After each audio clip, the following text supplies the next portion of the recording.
blow some stuff up. I mean, let's do science.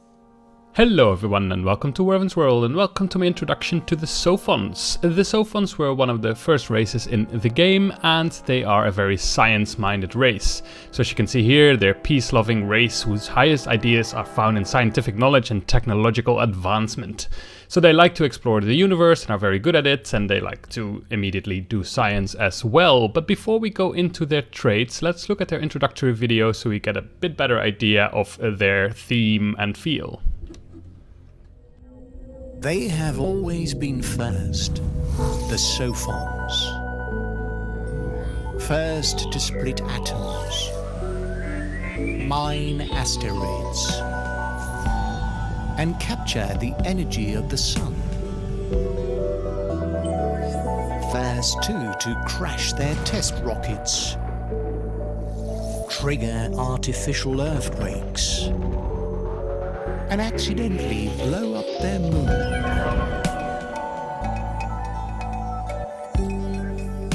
Their great power has given them great irresponsibility.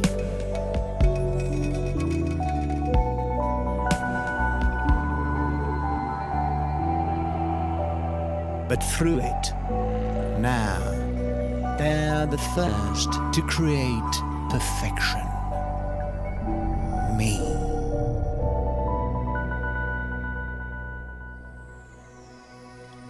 So let's have a look at their traits. They're not very complicated, so I think this will be a shorter video than, for example, the Unfallen and the Riftborn one. But let's start with Omni-science. A science bonus is given for discovering technologies based on how many players have already researched it. The fewer know it, the higher the reduction on the next research. So when we look at our research tree, you can see here that at the moment I'm getting 1616 science per turn. If I research a technology that everyone already has, for example here this planetary landscaping, everyone has already researched it, then I just get my 1616 while I research that. However, you can see here these black boxes that indicate how many other empires have already researched these technologies. So if I hover over here eukaryotic sap, you can see Omni-science effect, no empire has researched this technology, and that's why I get a plus 50% science bonus on empire. So normally I would have 1616 science per turn, but if I research this, I have 2408. So I get a huge science boost for doing this. The size of the arrow indicates how many empires have already discovered it. As you can see here, no one has discovered it yet. With this size here, 1 out of 4 empires have researched this technology. And here's a very small one that says 2 out of 4 empires have researched this technology for a plus 10%. So you still get a little bit of a boost if only 2 out of 4 empires have researched this, but it's way less severe than the plus 50% that you kind of want to have. One thing that's important to know about this Omni-science ability, although I'm going to call it Omni-science because we're scientists, I know that normally it's called Omniscience, but well, we are scientists, so let's call it Omni-science. So basically all of these technologies, they get this bonus, but the military ones to research new hulls do not get this bonus. So even though you can research them before anyone else can, you do not get that bonus. And I guess that's because it's a Sophon specific thing that other people cannot research. So maybe it's for that reason, or maybe it's just for balancing effect so that you cannot too quickly get the ridiculous ships before other people can.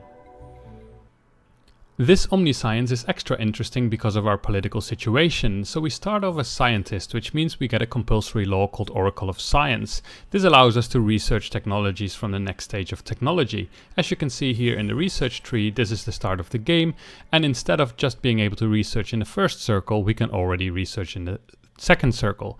Here we have already started with 2 technologies, which automatically unlocks the second circle, so therefore we can already research in the third circle. So that means that you can always research technologies that your opponents cannot research, unless of course they have the same law enacted, and that of course then gives you this bonus to science, because probably no one has that technology yet.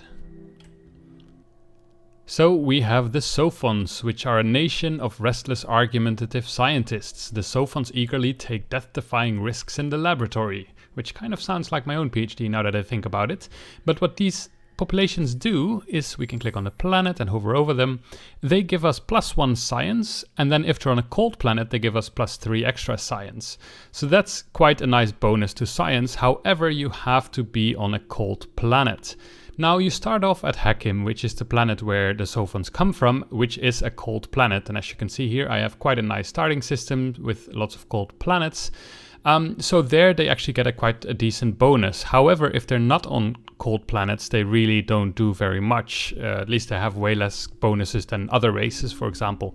So you might want to have some other races that give you, for example, bonuses to food or production in order to put on other planets so that you still have some income on those things. For example, you start off with pilgrims, which also give you science, so they're not very helpful with that either. Now, there is a little bit of a problem for specializing on these cold planets. If you look at here, I have some planets, this one are barren, and then we have ice and Arctic here, and they don't really have much in a sense of production or food. As you can see here, the base planet output is 0 food and 2 industry. For this one here, it's 0 food and 0 industry. For this one, it's 3 food and 0 industry, and 1 food and 0 industry. So, cold planets are in general not that great for anything but science and dust. So if you want your populations to grow, you also want to have some other planets, but on those other planets the Sophons are not very efficient. So that makes an interesting trade-off on how to best optimize your population to still have the growth and industry that you need. Then we have pilgrim citizens. So we get 1 pilgrim on our home system, as I showed you before. Those are the ones that give you the science. As you can see, it's this one here, +3 science on anomaly and +2 science anyway. So yeah, again, they can be quite good, but they don't give you anything but science, even though you would want to have some food and production as well. Then we have Pathfinder, which reveals the location of unexplored adjacent nodes. This can be quite situational, but it can be handy. For example, here in the map, I have been to this system, M29, and normally then you would just kind of see a couple of stripes of other systems where you could go to, but now you see the entire line and how far it is, and then you can see that there's something here.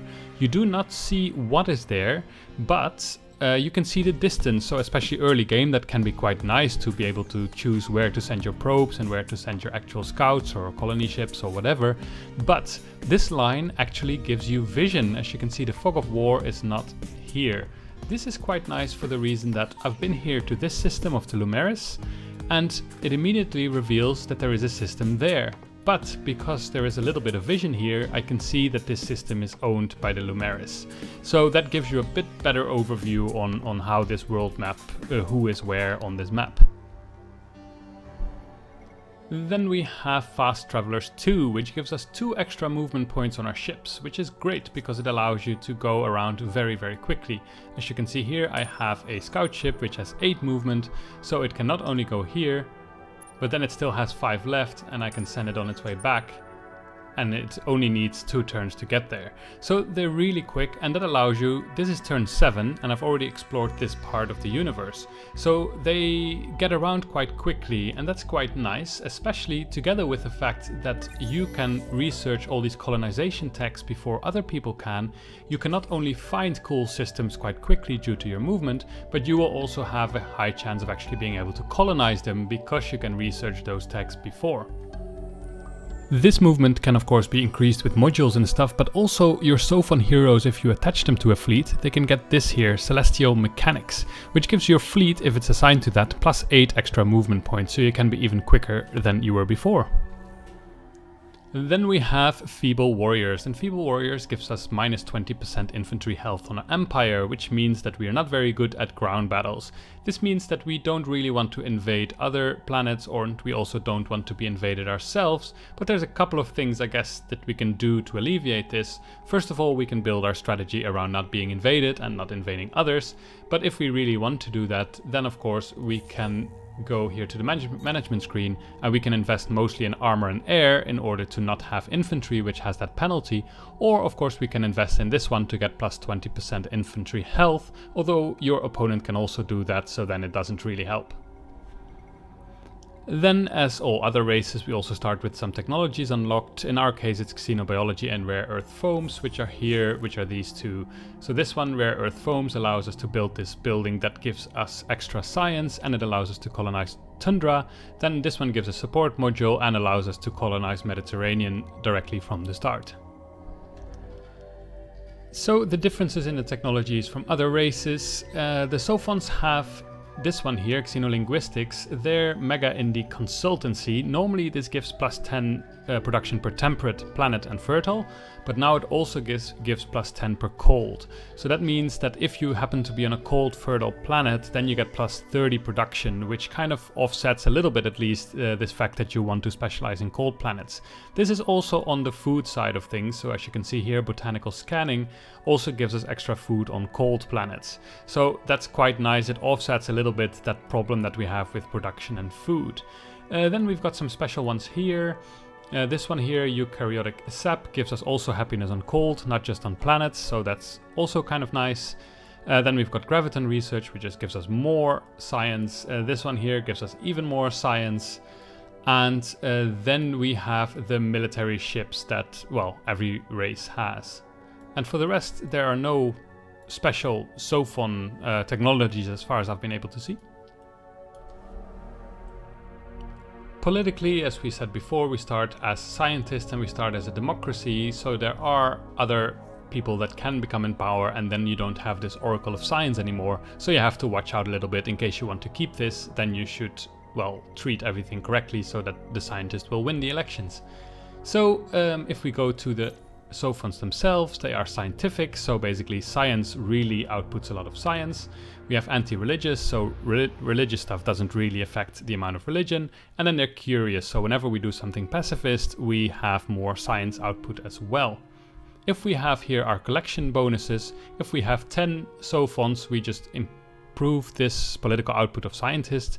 If we have 20, we actually get plus 15% science on systems with Sophons in it, so that's quite good. And then at 50 we have minus 20% cost on technologies. So we really are good at inventing stuff. Like, we get extra science, we don't have to pay as much science, we can research things from tiers higher. So that already tells you that the Sophons are really good at the science victory. However, I wouldn't say that Sophons can only go for the science victory. I think they can go for quite a lot of them. If you want to go, for example, for conquest, I think they can do that okay, although I haven't tried it, because of the reason that you can research the cool ships before anyone else can. However, you do of course need to take care that you do have enough industry and production output in order to support all this stuff, and that's something that the Sophons are not very good at, so you really have to take care to not fall behind on those things. Military ship-wise, the Sophons are a little bit weird, because normally, at least how I normally play, is you have a protector and you start off with an attacker. Well, the protector has defensive and guardian, so it gets extra plating and shields, and it draws fire from others. So you kind of want this to act as your tanking ship that draws all the fire and can take some hits, while your attacking ships can just fire away. Now, the interesting thing about these ships is they're not very versatile, first of all. So as you can see here, we have to put support here, we have to put a weapon here, and we can put a support or a shield here. But also you can see we only have one shield here, so even if it draws all the fire, it's not very, not very strong, it cannot take so many hits. So then if we look at our actual attacking ship that we start with, it has a fair amount of modules, and actually lots of those are shields. So they are much better at taking hits than the actual tanking ship is. They only have 2 attacking modules and 1 support or defensive module. So as you can see, there's not a lot of freedom to choose what we want here, so you kind of have to go with the design that they give us.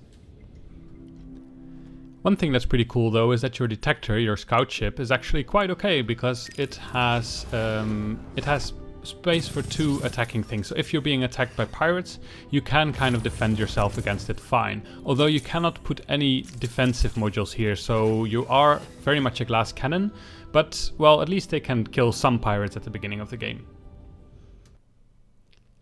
Alright, so let's have a look at the aesthetics of the Sophon ship. So I've got a battle here and it's about to start with the Lumeris.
So this was my introduction to the Sophons. Of course, I like to mention as always that this is not supposed to be a strategy guide, it's more supposed to kind of show you what the general feel of this race is, as well as an explanation of the mechanics of the race. So I hope it was useful, and see you next time.